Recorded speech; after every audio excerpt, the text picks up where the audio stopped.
우리 천안 성인천국의 창립 10주년 기념주일 오전 예배, 오늘 하나님 말씀은 사무엘상 7장 5절부터 12절까지입니다.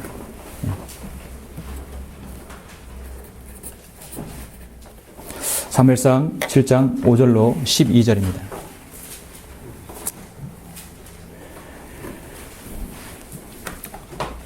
사무엘상하, 왕기상하, 역대기 상하는 역사이죠. 역사는 잠깐 스토리를 잠깐 봐야 합니다. 사무엘상 7장 5절부터 12절까지 봉독해 올리겠습니다. 사무엘이 말하기를 모든 이스라엘은 미스페로 모이라. 내가 너희를 위하여 기죽게 기도하리라 하니 그들이 미스페에 모여 물을 길러 주 앞에 붓고 그날에 금식하며 거기서 말하기를 우리가 주께 죄를 지었나이다 하더라. 사무엘이 이스라엘 자손을 미스페에서 재판하더라. 그때 필리스타인들은 이스라엘 자손이 미스페에 모였음을 듣고 필리스타인들의 군주들이 이스라엘을 치러 올라가더라. 이스라엘 자손들이 그 말을 듣고 필리스타인들을 두려워하더라. 이스라엘 자손이 사무엘에게 말하기를 우리를 위하여 주 우리 하나님께 쉬지 말고 부르짖소서. 그러면 그분이 우리를 필리스타인들의 손에서 구원하시리이다 하더라. 사무엘이 젖먹는 어린 양을 취하여 온전한 번제를 주께 드리고 이스라엘을 위하여 주께 부르짖으니 주께서 그를 들으시더라. 사무엘이 번제를 드릴 때 필리스타인들이 이스라엘과 싸우려고 가까이 왔으나 주께서 그날에 필리스타인들에게 큰 천둥을 일으키시어 그들을 패주시키시니 그들이 이스라엘 앞에서 패하였더라. 이스라엘 사람들이 미스페에서 나가 필리스타인들을 추격하여 그들이 백할 아래에 이르기까지 그들을 졌더라. 사무엘이 돌 하나를 가져다가 미스페와 센 사이에 세우고 그 이름을 에벤에셀이라 하며 말하기를 주께서 여기까지 우리를 도우셨다 하더라. 아멘. 오늘 핵심이 되는 12절 말씀입니다. 에벤에셀, 주께서 여기까지 우리를 도우셨다. 오늘 이 말씀을 위해서 우리 잠시 기도드리겠습니다. 우리를 사랑하셔서 독생자들 예수 그리스도를 아끼지 아니하시고 그 보혈은 피로 저희들을 구속하여 주신 위대하신 아버지 하나님, 주님의 그 큰 사랑에 감사를 드립니다. 예수 그리스도를 통하여 구원받은 사랑하는 성도들, 오늘 이렇게 주님 부활하신 첫날 원근 각처에서 불러 모아 주셔서 영과 진리로 경배드리며 온전한 하나님의 말씀을 가지고 이렇게 저희들 받을 수 있도록 인도하심을 감사합니다. 오늘은 이 교회를 세우신 지 창립 10주년 기념주일로 저희들은 드리고 있습니다. 여기는 모든 성도 한 성도들을 주님께서 염려해 주시고 자상하게 생애들을 인도하여 주셔서 이 지역교회의 같은 동역자들로 성도들로 삼아주심을 참으로 감사를 드립니다.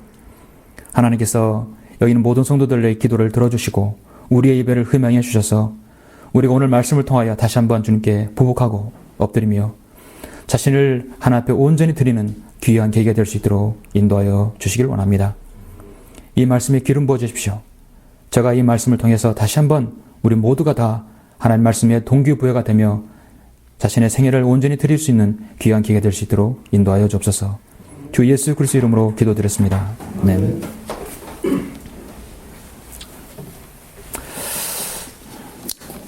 오늘 오전 설교는 에벤에셀, 지금까지 도우시는 하나님, 에벤에셀, 지금까지 도우시는 하나님이라는 제목으로 설교하고자 합니다. 여러분은 에벤에셀에 대한 말을 어디서 들어보신 적이 있으시죠?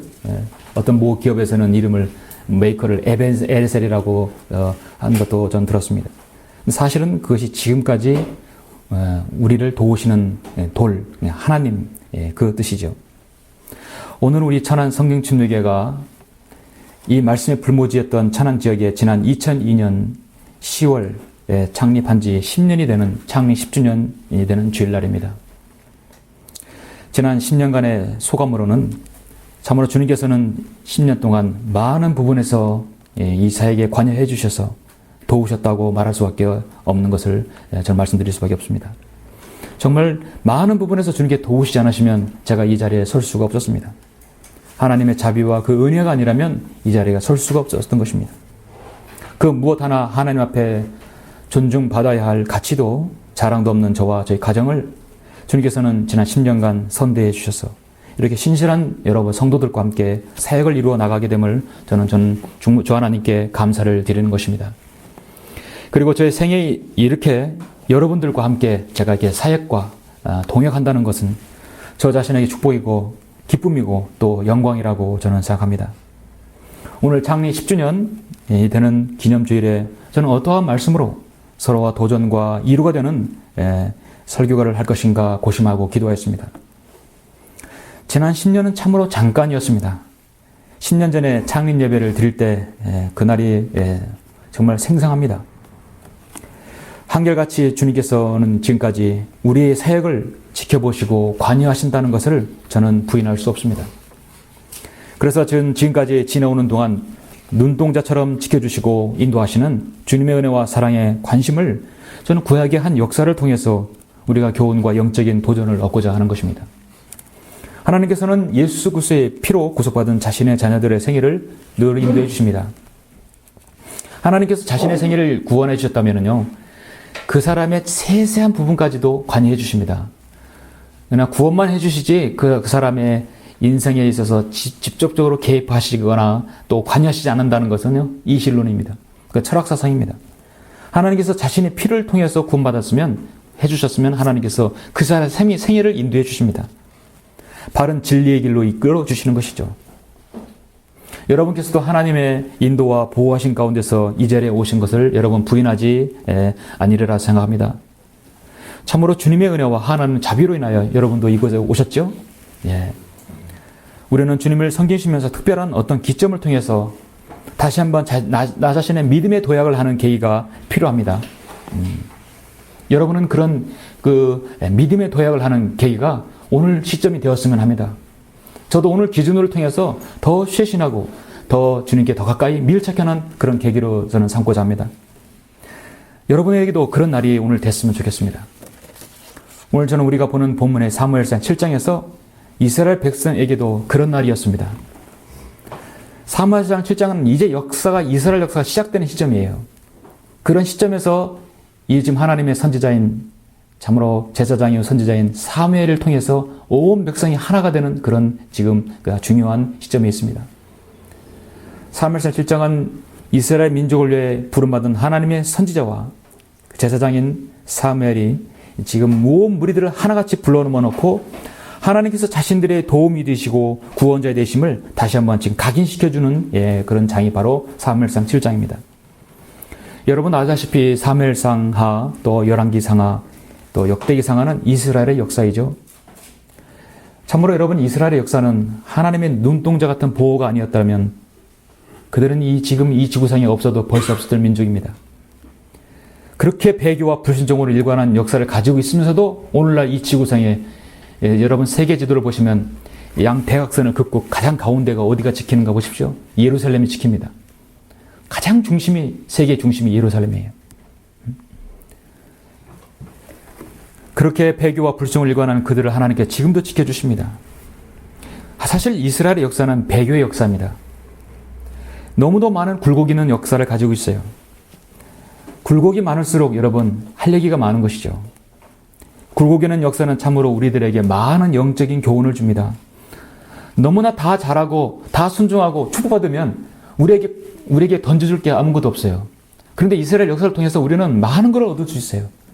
영적인 교훈을 얻을 수 있고 특히 여러분이 영적 전쟁을 싸우는 중요한 승리의 원리도 많이 여기서 얻을 수 있습니다. 어떻게 해야 여러분 마귀를 대적해야 할지, 어떻게 해야 진리를 사수하고 이 성경적 하나님 말씀에 따라 살 수 있는지를 알려줍니다. 그래서 역사를 보면 교훈을 배울 수 있습니다. 우리는 역사에 대해서 많이 들을수록 좋지요. 먼저 우리가 여러분이 갑자기 사무엘상 7장을 딱 보게 되면은 이게 저는 스토리를 알아야 합니다. 역사적 설교를 할 때는 스토리를 알지 못하면 여러분 먼저 지적으로 이게 접수가 되지 않으면 가슴으로 와닿지는 않게 되죠. 사무엘상 7장의 상황을 먼저 우리가 파악해야 할 것이죠.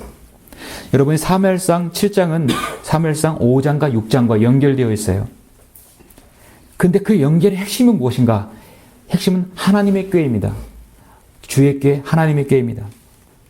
하나님의 교회의 이동 경로를 우리가 한번 알아볼 필요가 있어요. 여러분 알기 쉽게 하려고 여러분 저의 지도에 하나님의 교회 이동 경로를 적었죠. 이집트에서 와서 길갈에서 실로, 실로에서 가드, 에클론, 베스메스, 길라드림, 그 다음에 예루살렘을 갑니다. 이스라엘은 아직 지금 현재 한 인간이 왕이 되어서 건국을 하기, 이스라엘 나라를 건국하기 전이었어요. 예. 그러므로 하나님께서는 지금 자신의 임재가 있는 성전이 세워지지 않았습니다. 예. 자신의 임재와 그분의 능력과 표적이 있어서 가장 중요한 것은 성막 안에는 하나님의 교회였습니다. 히브리서 9장 4절에 보니까 이 하나님의 교회 안에 무엇이 들어가 있는가? 만나를 담은 금 항아리와 아론의 쌍난 지팡이와 언약의 돌판들이 세 가지가 들어 있습니다.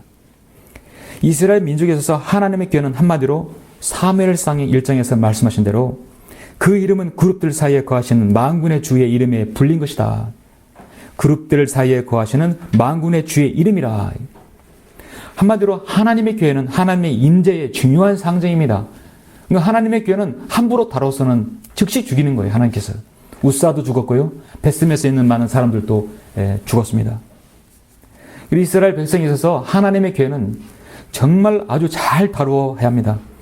요새 말로 말하면 신주단지 모시도 잘 다시 다뤄야 돼요.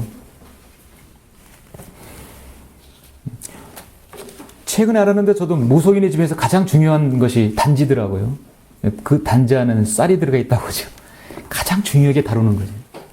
이스라엘 백성에서 가장 중요하게 다루는 것은 하나님의 교회입니다. 이게 어디로 가느냐에 따라 축복과 저주가 달려있는 것이에요. 예. 지금 사무엘상 5장과 6장의 상황은 어떤 상황이냐면 이스라엘 백성이 이집트에서 나와서 40년 광야 생활을 마감하면서 모세는 120살에서 죽고 그 뒤를 이은 여호수아가 지금 그 뒤를 이어서 이스라엘 지도자가 됩니다. 그리고 그의 인도에 따라서 이스라엘은 요단을 건넌 이후 바로 가나안 땅을 정복하게 되죠. 그래서 길갈에다가 먼저 진을 쳤어요. 그러면 하나님의 교회는 길갈에 있는 것이죠. 그래서 계속해서 6년 동안 정복 전쟁을 해서 가나안 땅을 완전히 점령한 것입니다. 그리고 실로라는 곳에 가서 정착을 하게 되는 것이죠. 여호수아 18장 1절에 보니까 이스라엘 자손의 온 회중이 실로에 함께 모여서 거기서 회중의 성막을 세웠으며 그 땅이 그들 앞에 굴복하였더라 했어요. 그래서 저 실로라는 곳에 정착을 하게 됩니다. 그 후에 사람들은 실로에 올라와서 만군의 주께 경배하고 제사를 드렸고요. 이 실로의 성막은 바로 주의 성전이고 주의 전이라고 성경은 기록되어 있습니다. 한마디로 하나님의 임재가 있는 곳이에요. 그러나 지금 사무엘의 제사장 이전에 바로 그 앞전 제사장이면 엘리 제사장이었는데요. 여러분 알다시피 엘리 제사장의 아들은 벨리엘의 아들들이에요. 마귀 자식들이에요. 한마디로. 그렇게 제사장의 아들이라면 몸을 보여야 되는데 이 홈리와 비느하스가 하나님께 제사를 드리면서 멋대로 드린 것이죠. 간음을 일삼고 고기도 마음대로 먹고요. 모든 악한 일을 저지르면서 하나님의 진노를 샀습니다. 이스라엘의 건국과 아울러서 끊임없는 이스라엘을 괴롭혔던 민족이 바로 필리스타인 민족입니다. 바로 저기 에클론과 가드 지역에 있는 필리스타인, 지금의 가자 지구죠. 지금의 가자 지구, 여전히 그 민족들이 살고 있죠. 함족의 후예입니다. 사무엘이 어렸을 때 이스라엘과 필리스타인 간에 전쟁이 있었는데 바로 엘리 제사장 때 이 전쟁에서 지금 지고 있자 다급해진 이스라엘 사람들이 실로에 있던 하나님의 교회를 전장에 한마디로 전쟁이 있는 그 전쟁 속에서 가져온 거예요. 왜냐하면 하나님의 교회를 옮기면 전쟁에서 승리할 수 있고 믿고 그 하나님의 교회를 실로에서 가져온 것입니다. 하나님 목전에 옳은 일을 행하지 아니하고 제사도 멋대로 드리고 불순종한 홈리와 비네스가 있는 그런 전쟁에 하나님께서 과연 하나님의 교회를 옮겼다고 해서 하나님께서 전쟁에 승리해 주시겠습니까? 하나님께서는 그와 반대로 이스라엘이 그 전쟁에서 완전히 패하겠고 하나님의 언약궤를 여기에서 이 전쟁에서 빼앗기게 됩니다. 그래서 하나님의 언약궤는 지금 이스라엘 진중에 들어간 것이 아니라 바로 가드로 옮겨지게 돼요. 바로 필스타인, 함족 후에 마귀의 자식들에게 지금 넘어가게 되는 것입니다. 이후로는 하나님의 이 언약궤는 철저히 원수인 필리스타인 손에 넘어가게 되죠. 하나님의 교회는 단순한 오늘날 여러분 신주단지나 말 못하는 형상 우상이 아니에요. 정말 어떤 그 형상 우상이 아닙니다. 그 수준을 넘어서는 것입니다. 하나님 교회는 하나님의 임재의 하나님의 능력이었어요. 근데 이런 사실을 필리스타인들은 몰랐던 것입니다.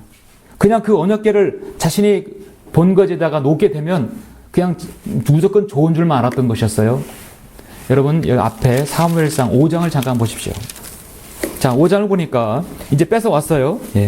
5장 1절에 보니까 필리스타인들이 하나님의 교회를 빼앗아 에베네스로부터 아스돗으로 가져왔더라. 예. 사실 그래서 에베네스를 전쟁에서 진 거예요. 예. 엘리 제사장이 있을 때 폭력 피네스는 에베네스를 전쟁에서 진 것이죠. 에베네스라는 건 상당히 상징성이 의미가 깊은 것입니다. 전쟁이 있어서 아스돗으로 가져왔는데 필리스타인들이 하나님의 교회를 빼앗아 다곤의 신당으로 가져와서 다곤 곁에 두었더라. 여러분, 밤새 하나님의 임재와 그 가짜신들이 같이 뒤섞여 있을 때 그 가짜들은 얼마나 두려워 떨었겠습니까? 몸둘 바를 몰랐겠지요? 아스돗 사람들이 다음날 일찍 일어나니 보라, 다곤이 주의 궤 앞에 쓰러져 그 얼굴이 땅에 닿았더라. 그들이 다곤을 집어서 다시 그 자리에 세워두더라. 그들이 다음날 아침에 일찍 일어나니 보라, 다곤이 주의 궤 앞에 쓰러져 그 얼굴이 바닥에 닿았으며 다곤의 머리와 두 손목은 문지방 위에 끊어져 있고 다곤의 몸뚱만 남아있더라. 그러므로 다곤의 제사장들이나 다곤의 신당에 들어오는 자는 누구도 오늘까지 아스돗에 있는 다곤의 문지방을 밟지 아니하더라. 그러나 주의 손이 아스돗 사람에게 엄중히 임하시어 그들을 멸하시고 악성 종기로 그들을 치셨으니 아스돗과 그 지경까지더라 했어요. 참으로 큰일이죠. 제가 생각할 때는 오늘날 여러분 가끔 남의 집에 어떤 집에 방문했을 때 문지방 밟지 말아오죠. 부정탄다고요. 아마 여기서 유래하지 않았나 생각 들어요. 예. 철저히 미신이죠. 하나님의 교회는요, 단순한 성상이 아니에요. 하나님이 임재했습니다. 그럼 모든 다곤 신들이 다 무너졌어요. 다곤의 신은 뭐냐면 물고기 신이에요. 예. 오늘날 교황 바오로 2세, 교황 베네딕토가 큰 모자 쓰죠? 하얀 모자. 그게 바로요, 그게 어두관이에요. 그게 물고기 모양의 머리거든요. 한마디로 그게 우상인 것입니다. 그게 바로 다곤신이에요. 아무것도 모르는 필생들은 하나님의 언약궤에 아스돗 줬으나 오히려 그것이 저주가 되었던 것입니다. 안 되겠다. 이 언약궤를 그들 가드로 옮겼어요. 예. 가드에 옮겼지만 하나님께 주셨고, 그 다음에 이제 지금 그 다음에 가드에서 에크론으로 여러분 옮겼습니다. 에크론 가니까 또 에크론에서 또 악성 종기로 그들 모두를 다 하나님께 치셨어요. 그동안 필리스타인에서 7개월 동안 있었다는 사실입니다. 그들에게 얼마나 고통이었습니까? 정말 이스라엘에서 빼앗아온 하나님의 교회는요, 정말 축복이 아니라 골칫거리였어요. 8절에 보니까 우리가 이스라엘의 하나님께를 어찌할꼬 걱정이 태산이죠. 예. 잘못 가져온 것입니다. 6장 1절에 보니까 주의 궤가 필리스타인들의 지방에 7달 동안 있더라. 필리스타인들이 제사장과 점치는 자들을 불러 말하기를 우리가 주의 궤를 어떻게 해야 할까? 우리가 그것을 무엇과 함께 그의 본래의 자리로 보낼지 말하라. 그들은 그들의 방법대로 금으로 만든 쥐와 금으로 만든 종기를 만들어서 보냈었습니다. 잘못된 방법이죠. 계속되는 재앙으로 필리스타인들은 가까스로 무조건 그 언약궤를 이스라엘의 베스메스로 무조건 가져가라 했어요. 우리에게 필요 없다. 가져가라 했어요. 가지고 있으면 저주가 되는 것이에요. 그래서 에크론에서 베스메스로 옮겼습니다. 근데 베스메스도 불평이 있어서 하나님의 교회를 쳐다보고 봄으로써 그들이 적어도 5만 70명이나 죽임을 당했던 것입니다. 이들도 결국은 하나님 교회를 길앗 여아림으로 보냈던 것이에요. 그래서 길앗 여아림은 많은 이동 경로를 거쳐서 지금 사무엘 선지자일 때 길앗 여아림으로 하나님의 교회가 옮겨져 왔던 것입니다. 이 길앗 여아림에서 아비나답의 집에서 20년 동안 있었어요. 하나님을 섬기는 사람의 집에서 하나님의 교회가 있다는 것은 축복이었어요. 축복이었습니다. 하나님의 교회가 있어야 할 곳에 있어야 돼요. 그렇죠? 하나님의 말씀이 있어야 할 곳에 있어야 됩니다. 그리스도인이 있어야 할 곳이 있어야 그게 축복이죠. 하나님의 임재는요, 참으로 무서운 것입니다. 하나님의 임재가 죄악이 가득한 곳에 있다면 그게 섞일 수 있겠습니까? 죄악이 같은 곳에는 저주가 있는 것이에요. 예수 그리스도 안에서 화평이 있는 이 사랑의 장소에 있는 곳이면 하나님 임재는 참으로 기쁨의 장소이고 경배의 장소가 되는 것이죠. 이후의 역사를 보면 이스라엘 제2대 왕 다윗은 유대와 이스라엘을 치리하면서 수도 예루살렘으로 옮기게 되는데요. 예루살렘 옮기면서 다윗이 가장 먼저 첫 번째 했던 일이 길앗 여아림에서 예루살렘으로 옮깁니다. 그래서 길앗 여아림에서 예루살렘 옮기는 것은 다윗이 나중에 사무엘 하에서 하게 되죠. 이스라엘 백성의 오늘 본문 7장 1절 5절 먼저 보니까 길르앗 여림 사람들이 와서 주의 궤를 들어올려 산에 있는 아미나답의 집으로 가져온 후 그의 아들 엘르아사를 성객케 하여 주의 길을 지키게 하였더라. 이제 하나님의 궤는 거의 제자리를 찾고 있는 것입니다. 이런 시점에서 에스겔은 중요한 지금 하나님 앞에 그 이스라엘 백성을 데리고 그들을 하나님께 언약을 맺으라는 것입니다. 하나님은 온전히 섬길 수 있는 좋은 기회를 지금 주시는 것입니다. 2절 보니까 그 궤가 길르앗 여림이 있은 지 오래야 되었으니 그것이 20년이 되었더라. 이스라엘의 온 집이 주를 구하여 애곡하더라. 저는 하나님께서 이 사무엘 선지자가 하나님의 말씀을 대언하는 그 선지자로 성장할 수 있도록 기다리신 것 같아요. 이제 하나님께서 구약에서 정말 신뢰하고 정말 사랑하는 종 모세나 노아나 다니엘, 욥 그와 함께 사무엘을 꼽을 수 있죠. 5명을 꼽는다면 그만큼 하나님께서 사무엘을 신뢰한 겁니다. 이제 사무엘을 통해서 이스라엘 백성이 바로 설 수 있도록 기회를 주는 것입니다. 사무엘이 이스라엘의 온 집에 일러 말하기를 3절에 보니까 만일 너희가 너희 마음을 다하여 주께 돌아오는 것이라면 너희 가운데 이방 신들과 아스타롯을 치우고 너희 마음을 주께로 세우며 그분만을 섬기라. 그리하면 그분이 필리스타인들이 손에서 너희를 구해 주시리라 하니라.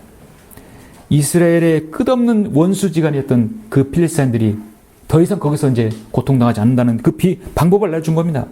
그리하여 이스라엘 자손이 바알들과 아스타롯을 치우고 주만을 섬기더라. 이것이 그들의 본래의 자세였어요. 그래서 사무엘이 온 모든 이스라엘은 미스페로 모이라 했습니다. 이 미스페로 모여서 다시 한번 하나님께 소원하는 것입니다.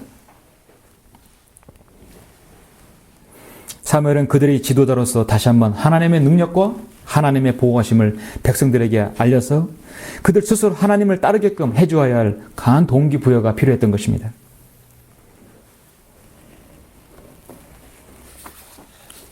그런데 지금 그들이 모여서 하나님을 바로 섬기겠다고 했을 때 필리스타인들이 또 그 기회를 엿봐서 또 쳐들어오는 것이었습니다. 그들이 미스페에 모여 물을 길러 저 앞에 묻고 그날에 금식하여 거기서 말하기를 우리가 주께 죄를 지었나이다. 자백도 하죠. 그런데 이걸 못 참아서 지금 7절 보니까 그때 필리스타인들은 이스라엘 자손의 미스페에 모였음을 듣고 필리스타인들이 군주들이 이스라엘 치러 올라가더라. 이스라엘 자손이 그 말을 듣고 필리스타인들을 두려워하더라. 이스라엘 자손이 사무엘에게 말하기를 우리를 위하여 주 우리의 하나님께 쉬지 말고 부르주소서. 그러면 그분이 우리를 필리스타인 손에서 구원하시리다. 기도해달라는 것이에요. 이제야 그들이 진정으로 하나님을 의뢰하고 하나님을 찾기 시작하는 것이죠. 사무엘은 간절히 기도했습니다. 전모는 어린 양을 취하여 온전한 번제를 주께 드리고 이스라엘 위하여 주께 부르짖으니 주께서 그를 들으시더라. 자신의 기도를 하나님께서 정말 신뢰하는 사람 사무엘입니다. 모세, 노아, 다니엘, 욥 5사람을 꼽을 수 있죠. 하나님께서는 그의 기도를 들으셨어요. 사무엘의 번제를 드릴 때 필리스타인들이 이스라엘과 싸우려고 가까이 왔으나 주께서는 그날에 필리스타인들에게 큰 천둥을 일으키시어 그들을 패해주시키시니 그들이 이스라엘 앞에서 패하였더라. 하나님께 맡기면 하나님께서 싸우십니다. 전쟁에 주신 하나님께서 다 해결해 주시는 것이죠. 패주시킨다는 것은 밟아 다 짓이기는 것이에요. 그냥 내쫓아 버리는 게 아닙니다. 완전히 살육을 하는 것입니다. 이스라엘 사람들이 미스페에서 나가 필리스타인들을 추격하였으며 그들이 백할 아래에 이르기까지 그들을 쳤더라. 그래서 12절에 보니까 사무엘이 이렇게 선포합니다. 사무엘의 돌 하나를 가져다가 미스페와 센 사이에 세우고 그 이름을 에베네셀이라 하며 말하기를 주께서 여기까지 우리를 도우셨다 하더라. 여러분, 에베네셀은요 함부로 우리가 부를 수 있는 이름이 아닙니다. 에베네셀아 우리 이름으로 나올 때는 정말 하나님께서 지금까지 우리와 함께 하셨다. 하나님이 우리를 도우셨다. 하나님이 우리를 인도하셨다고 그렇게 고백했을 때만이 에베네셀이라고 할 수 있는 것입니다. 에베네셀에서 전쟁에서 져가지고 하나님의 궤를 빼앗겼을 때 그 20년 전에 더된 그 세월이 흐른 후에 다시 그 에베네셀에서 하나님께서는 그것을 찾아와서 하나님 궤가 제자를 찾은 것입니다. 얼마나 감개무량한 일입니까? 지금으로부터 3200년 전에 이스라엘과 함께 하신 그 하나님께서 오늘 이 시간 우리에게까지 이 천안 성지촌 여러분 성도들에게 도움을 주시는 분이 바로 하나님이십니다. 여러분 그것을 시인하십니까? 그 하나님 바로 지금 여러분과 함께 하시는 하나님이십니다. 역사는 히스토리입니다. 그분의 역사입니다. 3200년 전에 함께 하신 하나님께서 도우신 하나님이 지금 바로 에베네셀 바로 지금까지 우리 교회 천한 성령님이 여러분들을 도우셨다는 것입니다. 그 위대하신 전능하신 하나님께서 나의 죄 문제를 해결해 주시고 저 지옥 형벌로부터 나를 구원하시기 위해서 갈보리 십자가에서 예수 그리스도께서 그 보배로운 피를 흘려 주셨습니다. 그렇게 해서 내가 구원받고 하나님의 자녀가 되었던 것입니다. 본문 이후 13절에 보니까 그리하여 필리스타인들이 항복하고 다시는 이스라엘 지경에 오지 아니하였으니 주의 손이 사무엘의 평생 동안 필리스타인들을 막으셨더라. 사무엘은 나중에 사울에게 기름 부었고 그 다음에 다윗에게 기름 부었을 때 다윗 왕이 결국은 필리스타인들을 완전히 종족을 멸하게 되죠. 하나님께서는 사무엘의 손에 의해서 결국은 필리스타인들을 멸망케 하셨다는 것이죠. 더 이상 사무엘에게는 필리스타인들이 적수가 되지 못했습니다. 오늘 우리는 이스라엘의 역사를 통하여 사무엘의 이 한마디 외침이 여러분의 마음판에 잘 새겨지길 원합니다. 바로 에베네스를 주께서 여기까지 우리를 도우셨다. 천안 성령 침례교회가 여기에 세워진 지 오늘 장리 10주년이 되는 날, 오늘 한마디로 말하면 저는 오늘 말씀대로 에베네셀, 주께서 여기까지 우리를 도우셨다. 정말 여기까지 도우셨습니다. 그 한마디로 우리의 믿음이 표현이라고 저는 보아집니다. 정말 주님의 은혜가 아니면, 주님의 인도 아니면 이 교회는 마귀의 공격에도 사라져도 벌써 몇 번이나 사라질 그런 위기에 있었어요. 하나님께서 이 교회를 지키셨고 이 강단에 저같이 미천하고 부족한 제가 설교한다는 것이 정말 불가능했을 일이었습니다. 정말 에베네셀 주님께서 여기까지 우리를 도우셨습니다. 에베네셀 지금까지 도우시는 하나님, 그렇다면 지금까지 어떻게 우리를 도우셨는가? 저는 이 세 가지를 어떻게 도우셨는지를 또 도우실 것인가를 세 가지를 들어서 여러분에게 제시하고자 합니다. 에베네셀 지금까지 도우시는 하나님께서는 어떻게 도우셨습니까? 자, 첫째로는 우리를 통하여 이 지역에서 성경대로 믿는 사람이란 이름으로 주의 이름을 증거하게 하셨다는 것입니다. 바로 여러분 자신을 통하여, 자, 여러분 각인을 통하여 이 땅에 성경 듣는 사람의 이름으로 주의 이름을 증거하게 하셨다는 것입니다. 우리 잠시 여러분 고린도후서 5장 18절을 잠깐 한번 보시겠습니다.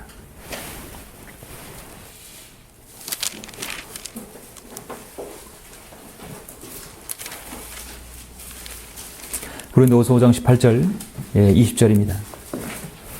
우리 모두는 다 예수 그리스도를 대신한 대사들이죠. 고린도후서 5장 18절 모든 것이 하나님께로부터 났으며 그분께서는 예수 그리스도를 통하여 스스로 우리와 화해하셨고 화해의 직분을 우리에게 주셨으니, 우리가 하나님과 화해했으니까 우리에게 화해의 직분을 주셨다는 것입니다. 즉 하나님께서 그리스도 안에 계셔서 세상을 자신과 화해하게 하시며 그들의 죄가를 그들에게 돌리지 아니하시고 우리에게 화해의 말씀을 맡겨주신 것이라. 그러므로 이제 우리는 그리스도를 대신한 대사들로서 하나님께서 우리를 통하여 너희를 권면하신 것 같이 우리도 그리스도를 대신하여 너희에게 간구하노니 너희는 하나님과 화해하라. 아멘. 이제 우리는 그리스도를 대신한 대사라겠습니다. 아까 말씀드렸듯이 대사는요, 어느 나라에게 굽신거리는 게 아니에요. 저 자세가 아닙니다. 당당해야 합니다. 그 나라를 대표하는 사람입니다. 하나님께서는 하나님 나라를 대표해서 여러분을 보내셨습니다. 여러분은 제 예수 그리스도의 이름을 가지고 온 세상에 나가는 대사들입니까? 예. 그럼 대사라고 한다면 여러분의 일거수일투족, 여러분 한 말씀, 언행 모두가 다 성경대로 믿는 그리스도인이란 꼬르표가 달고 다니게 되는 것이에요. 언제나 여러분은 성경대로 믿는 그리스도인이란 꼬르표가 달고 따라다니게 되어 있는 것입니다. 거기에 대해서 여러분은 부담을 느끼십니까? 자랑스럽게 여기십니까? 여러분 자랑스럽죠? 누군가 여러분에게 세상에서 인터뷰한다고 하면 저는 기꺼이 응하겠어요. 그러나 저는 저 자신 이름을 절대 바뀌고 싶지 않습니다. 그럴 일도 없겠지만 제 이름은 성경대로 믿는 그리스도인입니다. 그것만 밝히십시오. 당당하게 하겠습니다. 이 땅에 성경 믿는 사람들이 있다는 것을 저는 세상에 알리고 싶은 것입니다. 이 배지는 뭐로 달고 다닙니까? 사람들이 간혹 어디 상점에 가면 물어요. 7,000클럽이 뭡니까? 어디 놀이클럽 서클 같이 보이지만 이것은 이 땅에 바라게 무릎 꿇지 않는 참 하나님을 섬기는 성경 믿는 사람의 배지입니다. 그때 얘기할 수 있는 기회예요. 묻지 않는데 얘기하면 이상하잖아요. 묻는데 얘기하는 거예요.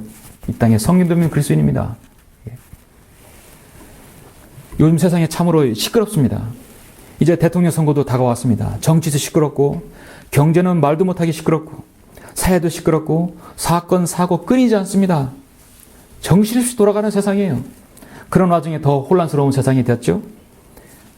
노래 한 곡이 온 세상을 유흥문화와 정치와 경제와 사회 모든 분야의 신드롬을 일으키고 있어요. 잘 아시다시피 여러분, 싸이라는 가수가 부른 강남스타일입니다. 싸이가 사이코의 준말이에요. 예, 나는 사이코. 그래서 간단하게 싸이라고 하는 것이에요. 지난 7월 15일 강남스타일이 공개되었었어요. 우리 국내는 물론 해외 음원 사이트에서 3개월째 실시간 모든 순위에서 1위를 차지하고 있습니다. 모두가 인터넷의 힘입니다. 소셜 네트워크의 힘입니다. 이제는 인터넷 때문에 언어와 국가와의 장벽이 무너지고 있어요. 뭐 하나 뜨면 전 세계 70억이 모두 동시에 볼 수 있는 것이에요. 적그리스도가 통치할 날이 멀지 않았다는 사실입니다. 강남스타일은 이미 유튜브 조회수가 2억 뷰를 넘었어요. 전 세계 222개국, UN 회원국보다도 더 많은 나라에서 강남스타일을 여러분 듣고 보고 있는 것입니다. 정치와 경제, 사회 모든 분야가 패러디하고 있어요. 노래를 불렀던 가수도 놀라고 그 있는 사람들도 놀라고 그렇게 전 세상에서 뜰 줄은 몰랐던 것입니다. 이제 그들의 관심은, 세상의 관심은 정말 강남스타일이 미국의 빌보드 차트의 이 100위에서 지금 64위에서 11위에서 2위로 올라갔는데 과연 1위에 올라갈 수 있을 것인가? 그것이 화두라고 합니다. 관심이죠. 빌보드 차트에서 40위만 돼도 그거는 흥행 대박이라고 합니다. 그것이 10위 안에 들면요, 가문의 영광이고 10위 안에 들면 3대가 먹고 산다고 했어요. 그런데 1위를 하면 그건 역사라고 합니다. 이게 세상에서 말하는 것이에요. 앞으로 싸이는 평생 동안 먹고 살고 걱정 안 해도 됩니다. 지금 세상은 외모 컴플렉스를 가장 멋지게 극복한 한 사람, 한 스타, 관계의 호응을 스펙터클하게 이끌어내는 한 가수에 열광하고 있습니다. 지난주에는 서울시청 광장에서 무료 공연을 열었죠. 2002년 월드컵에 버금가는 열기였다고 합니다. 공연 중에 소주를 마시고 그 소주를 사람들에게 뿌려도 사람은 좋다고 박수를 보내요. 여러분도 싸이의 강남스타일 노래 들어보셨죠? 어떻습니까? 관계의 호흡에 잘 맞춰져 있는 노래 가사, 아무나 따라하기 쉬운 말춤, 촐랑거리는 다리, 실수해도 용납되는 장난들, 소외되고 외면되어 온 길거리 삼류의 몸짓들, 최근에 일렉트릭 빠르고 강렬한 음악, 근래 한류 스타일이 꿈도 꾸지 못할 일을 지금 싸이는 하고 있는 것이죠. 너무나 친서민적이고 진솔하다는 것입니다. 이 모든 것이 어우러져서 사람들을 묘하게 빨아들이는 아주 중독성이 강한 음악입니다. 무대에서 말춤을 하며 발광을 하면 관객은 열광을 하는 것입니다. 이것이 오늘날 라오디키아 시대의 마지막 시의 특징이에요. 과거 1600년대, 1800년대는 어떻습니까? 수많은 구름 같은 관중 위에 그 사람들에게 그들은 말을 타고 달리면서 그 건초 위에 더미에서 그 높은 언덕에서 그들은 설교하고 예수 그리스도의 복음을 전했을 때 그들은 수많은 사람들이 눈물로 예수 그리스도를 영접하고 구원받았어요. 찰스 피니가 옥수밭에서 탄광 앞에서 쫙 설교를 하면 1.4km까지 들리는 것이에요. 탄광 있는 사람이 나와가지고 얼굴이 시커먼데요. 눈물 흘리면 눈물 자국이 쫙 줄줄줄 흘렀습니다. 그만큼 그들은 아주 진실하게 예수 그리스도를 영접하는 참으로 복음의 황금기였습니다. 윌리엄 캐리나 로렌스 다우, 로버트 모리슨, 루터 라이스, 조슈아 마렌스, 사무엘 마즈넨, 크리스마스 에반스, 로버트 맥체인, 아두넴 저더스, 사무엘 밀세, 에베네셀 루키스, 피터 카트라이트, 제임스 맥그라이, 그리고 그들은 서부를 개척하면서 말을 타고 달리면서 복음을 전했습니다. 로렌스 다우, 필 찰스 피니, 그다음에 D.L. 무디, 그리고 데이비드 블레이너드. 얼마나 셀 수 없을 만큼 많습니다. 그들의 역사는요, 정말 필라델피아의 역사이고 복음의 황금기의 역사였습니다. 가장 많이 이 지구상에서 복음을 듣고 구원받았던 때인 것입니다. 그 시대가 지나가자 사탄은 성경을 변개시켜서 사람을 미혹하게 만들어버린 것이죠. 이제 머지않아 우리가 올라간 후에는 적그리스도가 이 땅을 지배하게 될 때 가장 빠르고 영향력 있게 자신의 모든 것을 전파시킬 것입니다. 이 소셜 네트워크 서비스와 인터넷 모든 것은 그 기반을 갖추고 있어요. 저는 구글도 대단히 한몫을 할 거라고 저는 생각합니다. 유튜브 없이는 어떻게 그 사람들이 이 노래를 알렸겠습니까? 지금 세상은 자신을 만족시켜줄 흥행 가수를 원하고 있고 열광하는 시대예요. 또 다른 누가 강남 스타일은 무슨 스타일로 다른 걸 또 만들어야 되고 그 이후에 그 능가하는 노래를 만들어야 또 빌보드 차트 1위에 올라갈 것입니다. 예수 그리스도를 전파하고 거리에 설교하는 여러분에게는 전혀 관심 없는 시대입니다. 관심 없어요. 저는 강남에서 5년을 살아봐서 알아요. 강남 스타일이 어떤 스타일인지 압니다. 신학 공부할 때 강남에서 살았습니다. 부자로서 산 게 아니라 가난함으로써 살았어요. 낮에는요, 벤처기업이 화려하게 첨단 제품들 화려하게 디스플레이하고 최고의 부와 성공을 가진 사람들이 강남에 살았어요. 밤거리를 돌아다 보십시오. 밤거리에는 술과 마약과 음행으로 찌든 사람들이 거리에 놀아다니는 사람들이 정말 강남이야말로 낮과 밤의 다른 시대, 다른 것입니다. 그게 바로 강남 스타일이에요. 오늘날 라우드게 스타일이 바로 강남 스타일입니다. 세상은 자신이 죽으면 어디로 가는지 알려주지 않아도 우리 성경도 믿는 그리스도인 여러분에 나가셔서 사람이 죽으면 지옥에 갑니다. 구원받아야 합니다. 여러분 가르치죠? 세상은 하나님을 잊고 그분을 찾기를 그만두기를 바라지만 우리 성경 믿는 그리스도인은 사람들이 찾아가서 하나님을 찾으라. 그리고 그분께 경배드리라 했습니다. 세상은 자신의 일을 취하라고 유혹하고 요구하지만 우리 성경 믿는 사람은 여러분의 마음을 변화시키십시오. 여러분의 마음을 변화시켜서 하나님의 아들 예수 그리스도와 일치하라고 여러분은 전하지 않습니까? 에벤에서 하나님께서 지키신 지금까지 도우시는 하나님께서는 여러분을 성경들 믿는 그리스도인의 이름으로 이 땅에 세워주셨다는 사실이에요. 여러분이 지역교회가 아니면 지역교회 소속이 되어 있지 않으면 내가 어떻게 성경 믿는 그리스도인이라고 여러분 자부하며 나갈 수 있겠습니까? 군번이 없는 군인이 있겠습니까? 축구선수가 소속이 없이 운동을 할 수 있겠습니까? 여러분의 소속은 지역교회 소속이 있어야 됩니다. 바로 여러분들입니다. 여러분 인생 최고의 가치가 있는 분들입니다. 다윗은 정녕 내가 죽음의 그림자의 골짜기를 지날 자라도 악을 두려워하지 않으리니 이는 주께서 나와 함께 계시며 주의 막대기와 주의 지팡이가 나를 위로하심이라 했습니다. 우리는 어디를 가도 하나님의 위로하심과 하나님의 인도하심이 있는 것입니다. 에벤에서를 지금까지 도우시는 하나님께서는 어떻게 이 교회에 도우셨습니까? 둘째는 우리를 통하여 세계 지경을 넓혀 주셨다는 것입니다. 성령님께서 그렇게 인도해 주셨습니다. 잠깐 여러분 역대기상 4장 10절을 한번 보시겠습니다. 참으로 우리가 귀한 본받을 수 있는 기도죠. 우리가 늘 기도하는 내용 중에 하나이죠.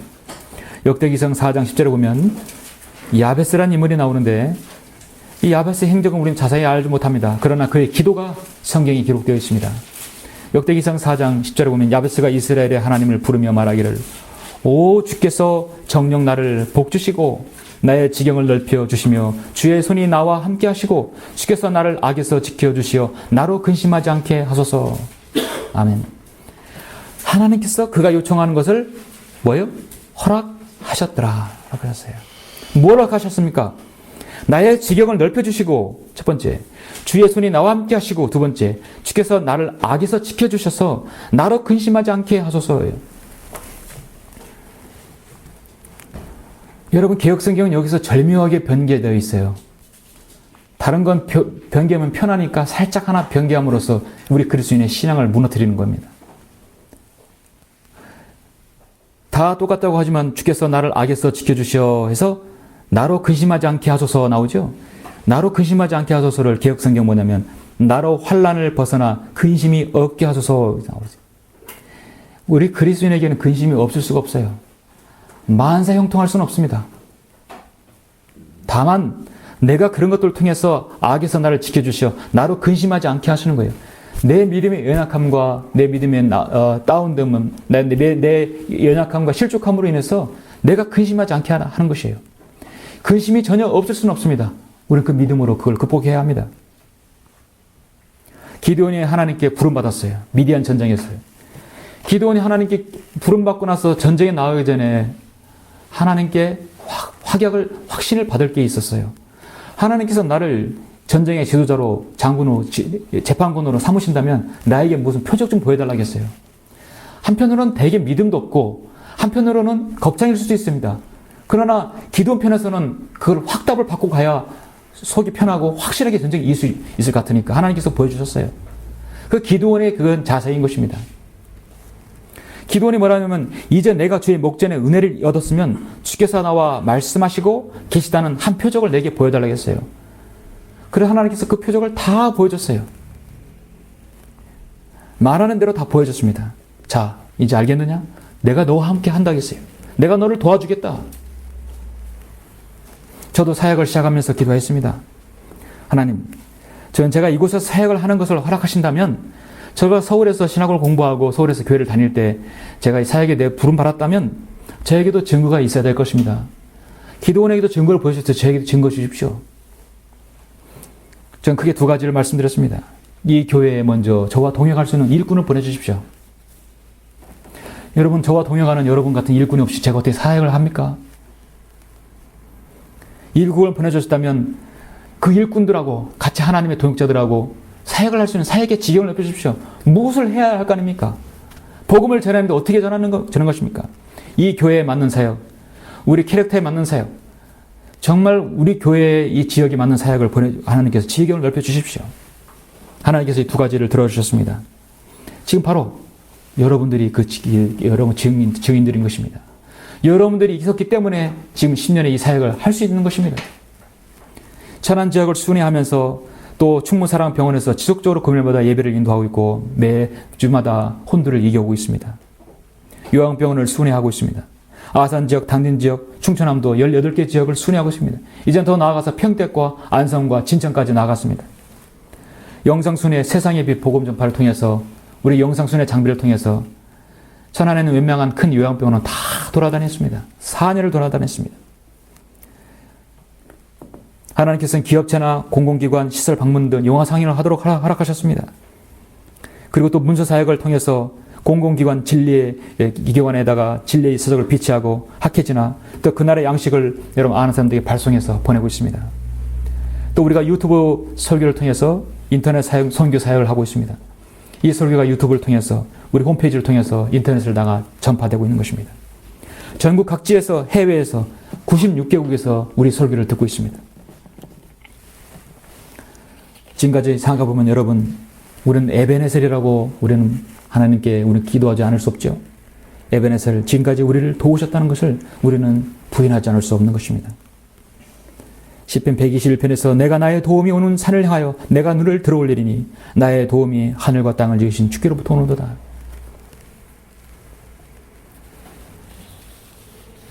에베네셀, 지금까지 도우시는 하나님께서는 어떻게 도우셨습니까?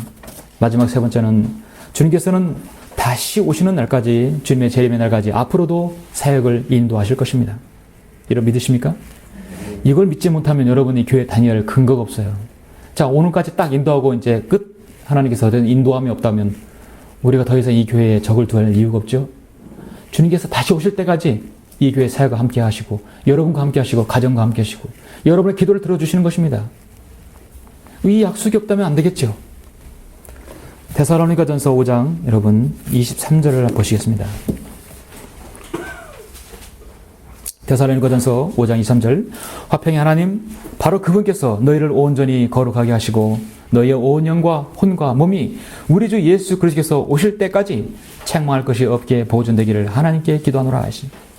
AD 54년에 지금으로부터 여러분 1900년 그 전에 그 성도들도 지금 주님께서 오실 때까지 자신의 영혼 몸을 보존한다고 했어요. 하물며 이 마지막 시대야말로 이거야말로 우리에게 해당하는 말씀 아닙니까? 여러분의 영과 혼과 몸이 온전히 여러분 주님 오실 그날까지 잘 보호되어야 합니다. 여러분의 육신, 여러분의 혼과 여러분의 영 잘 여러분 강건하게 여러분 자신을 지켜야 합니다. 그렇게 해야 우리가 이 사역을 할 수 있는 것입니다. 대학에서 경제학을 전공한 한 기업인이 있었습니다. 근데 그에게 그의 아들이 하나 있는데 그 아들도 자신이 나온 대학의 경제학과를 다니고 있어요. 그는 늘 자신과 같은 대학의 경제학과에 다니는 그 공부하는 아들을 자랑스럽게 여기고 있었습니다. 어느 날 그는 아들을 한번 볼 겸 모교를 찾아갔어요. 백발이 성성한 옛날 그 은사가 아직도 여전히 강단에서 섰고 아이들을 가르치고 있었어요. 근데 그 학교를 간 날이 마침 중간고사를 치르는 중이었습니다. 그런데 그 중간고사를 보고 나온 아들의 시험지를 한번 다 살펴봤어요. 시험이 어떻게 나왔나 봤습니다. 깜짝 놀랐어요. 자신이 20년 전에 본 그 문제와 그 시험 문제가 똑같았다는 것이에요. 이 등록금이 얼만데 아직도 문제를 바꾸지 않고 가르치다니. 이제 은사와 저녁을 먹는 자리에서 말문을 열었어요. 교수님, 우연히 아이 시험지를 보니까 제가 풀었던 문제와 똑같던데요? 따지도 물었어요. 은사는 묵묵부답이었습니다. 교수님, 여전히 같은 문제를 가르치시나요? 그러자 은사가 말했습니다. 자네는 하나만 알고 두는 모르는구먼. 경제학의 문제는 시대가 달라도 변함이 없는 것이네. 그것을 해결하는 방법은 시대에 따라 변하지 않는가. 여러분 맞습니까? 경제 문제는 항상 언제나 문제는 동일시돼요. 근데 해결하는 방법은 시대마다 다르게 되어 있어요. 교수는 때에 따라서 정확한 답을 제시하는 것입니다. 맞죠? 이 대화에서 중요한 의미가 있습니다. 매 시대마다 인간에게 있어서 근본적인 죄의 문제는 동일합니다. 죄와 사망과 심판과 지옥, 불못은 인간 스스로가 해결할 수 없는 근본적인 문제들이에요. 하나님께서는 매 시대마다 그것을 해결하는 방법을 다르게 지시하셨어요. 구약의 시대는 율법에 순종함으로써 구원받는 것이고 우리가 사는 이 시대는 예수 그리스도의 보혈을 통해서 하나님의 은혜로 믿음으로만 구원받는 것입니다. 그렇죠? 앞으로 우리가 올라간 다음에 이 땅의 대환란 시대는 믿음과 그에 따른 행위가 있어야 합니다. 오늘날 이단들의 무리인 여호와 증인이나 로마 카톨릭, 유사 종교인 하나님의 교회, 신천지, 증산도 모두는 다 이 세대적 진리를 부인하고 있는 거예요. 장막절을 지켜야 구원받는다고 누가 그래요? 성경엔 그런 말이 신약성에 사도 바울에 없어요. 초막절을 지켜야 된다고 누가 그럽니까? 사도 바울에 그런 역사가 없어요. 은혜로 믿음으로 구원한다고 했죠. 문제는 똑같지만 해결한 답은 몇 시대마다 다른 것이에요. 우리 천안 성지침의 사명은 분명합니다. 하나님의 은혜의 복음을 전파하는 일이라면 우리 모두는 다 여러분의 목을 내놓은 사람들일 것입니다. 우리에게 두려움이 없어요. 오직 에베네셀, 지금까지 우리를 도우신 하나님만을 두려워하고 섬기는 사람들입니다. 여러분 그렇습니까? 네. 이 사역을 천안에서 시작한 지가 10년이 되었습니다. 우리는 세상을 어떻게 바꾸려는 사람들이 아니에요. 하나님의 바른 말씀에 눈을 뜨고 진리 가운데 주님을 섬기고자 하는 사람들에게 그곳에서 나오라는 것이에요. 우리는 성별주의자들입니다. 이 거대한 기독교계를 우리는 그들을 막 회복시켜서 하나님께로 인도하는 사명이 우리에게 주어지지 않았어요. 어떤 것도 이 기독교에게는 기대할 게 없어요. 영적 회복이나 각성이나 대부흥, 개혁을 외치지만 병기된 성경으로는 유언합니다. 이 마지막 시대는 하나님의 보호와 인도하신 가운데 우리의 사역은 신실하게 수행하면서 진리를 깨닫는 사람을 향하여 그곳에서 빠져나오라고 하는 것입니다. 이제 성령께서 분명히 말씀하시나니 마지막 때에 어떤 자들이 믿음에서 떠나 미혹하는 영들과 마귀들의 교들을 따르려 했어요. 디모데전서 6장 3절에 보니 만일 누군가 다르게 가르치며 건전한 말씀 곧 우리 주 예수 그리스도의 말씀과 경건에 따른 교리에 일치하지 아니하면 그는 교만해서 아무것도 아는 것이 없고 다만 질문과 언쟁만을 좋아하는 자니 거기서 시기와 다툼과 악담과 사악한 의심이 생겨나며 마음이 부패하고 진리를 상실하며 이익이 경건이라 생각하는 사람들 사이에 무익한 논쟁이 일어나느니라. 그런 데서 내 자신은 빠져나오라 했어요. 이 기독교계에서 유일한 성별입니다. 저도 초기에 한국인중에서 알았을 때 제가 다니던 장로교회를 뭔가 바꿔보려고 뭔가 사람들에게 좀 알려서 해보려고 했었어요. 그런데 그게 아니었다는 것입니다. 내가 먼저 그곳에 나와야 되는 것이었어요. 오라 우리가 세상을 변화시키자. 여러분 이런 복음성가는 지극히 후천년주의, 무천년주의, 예수님을 기다리지 않는 가사인 것입니다. 그런 데서 내 자신은 빠져나오라. 계획성이 없어요. 무익한 논쟁이 일어나니라 따고 끝나버려 말아요. 계획성에는 그런 데서 빠져나오지 마. 나올 필요 없어. 그냥 있어. 성경 분명하게 그런 데서 내 자신은 빠져나오라 했습니다. 왜냐하면 하나님께서 내가 널 도와주겠다는 것이에요. 주 하나님께서 나를 도우시리니 그러므로 내가 부끄러워 아니할 것이며 내가 내 얼굴을 부시도록 같이 하였으니 내가 수치를 당하지 않을 줄을 아노라. 주 하나님께서 나를 도우시리니 나를 정죄할 자가 누구랴? 보라, 그들은 모두 옷처럼 낡아질 것이요 좀처럼 그들을 먹으리라 했어요. 우리의 사역은 계속될 것입니다. 이 사역은 숫자로 하는 전쟁이 아닙니다. 한 명의 신실하고 진리에 무장한 그리스도인이 더 필요한 시대인 것입니다. 사랑하는 성도 여러분, 이사야 41장에서는 여러분에게 너는 두려워 말라 했습니다. 내가 너와 함께함이라 했습니다. 놀라지 말라. 내가 내 하나님임이라. 내가 너를 강건하게 하리라. 내가 너를 도우리라. 정녕 내가 내 오른손으로 너를 높이리라. 은사주의자들만이 쓰는 구절이 아니에요. 이것이야말로 우리에게 에베네셀, 우리를 도우시는 하나님, 그 하나님을 부르며 우리가 바로 부르는 이름인 것입니다. 우리가 앞으로 걸어간 사역이 10년이지만 앞으로 또다시 우리에게 10년이 올지는 모릅니다. 아니면 5년이 올지 모릅니다. 아니면 1년이 될지 3개월이 될지 몰라요. 분명한 것은 하나님께서 우리 편이 아니라 우리가 하나님 편일 때 하나님께서는 우리를 도우실 것입니다. 하나님께서 우리를 필요한 것이 아니라 우리가 하나님을 필요로 한 거예요. 아쉬운 건 우리입니다. 최근에 한 대선 주자가 자신의 대통령 출마의 변에서 이런 말을 한 것을 제가 들었습니다. 나는 건너온 다리를 불살랐습니다. 나는 다시 되돌아갈 수 없습니다. 나는 앞으로 전진만 하겠다는 말을 한 걸 들었습니다. 사실 그 의도는 참 좋죠? 전진만 하겠다는 것이에요. 건너온 다리를 불태웠다는 것입니다. 이 말이 원리가 파주 침추라는 고사성어에서 나온 말이죠. 그 사람은 파주 침추를 알라는 몰라도 원래 과거 중국의 초나라의 항우 장군이 진나라의 거룩에서 싸울 때 강을 건넜어요. 그 강을 건널 때 배를 가라앉혀 버렸어요. 자기가 타고 온 배를. 그리고 솥과 실을 다 깨뜨려 버렸고 죽을 각오로 해서 싸워서 이긴 데서 연유한 말입니다. 항우 장군은 더위 다 왔을 때 이 장하강을 건넜을 때 배를 부수어 침몰시키라 했어요.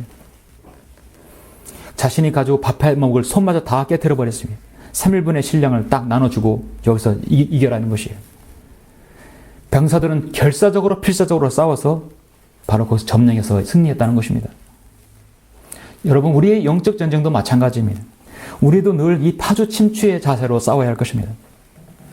우리는 이미 세상에서 건너온 다리를 불살랐어요. 그렇죠? 그 배까지 침몰시킨 사람들입니다. 우리의 사역이 하나님의 선하시고 기뻐하시고 온전하신 사역이라면 우리는 뒤를 돌아봐서는 안 돼요. 다시 세상으로 건너가고자 해도 여러분 건너갈 수 없어요. 여러분은 이미 하나님 나라에 들어왔고 저 하늘나라에서 표대를 향해 가는 사람들입니다. 그런데 다시 세상으로 돌아오고자 다시 다리를 만드는 사람이 있으면 안 되겠죠. 그리스도 예수 안에서 하나님의 고귀한 부르심의 상을 위하여 그 표대를 향해 쫓아갈 뿐이라고 빌립보서에서 말씀하고 있습니다. 결론적으로 저는 제 목회 인생에서 여러분을 만나서 사역한다는 것은 아까 말씀드렸듯이 축복이자 행복이고 영광인 것입니다. 더 이상 무엇을 제가 바란다면 저는 그것은 사치라고 보는 것입니다.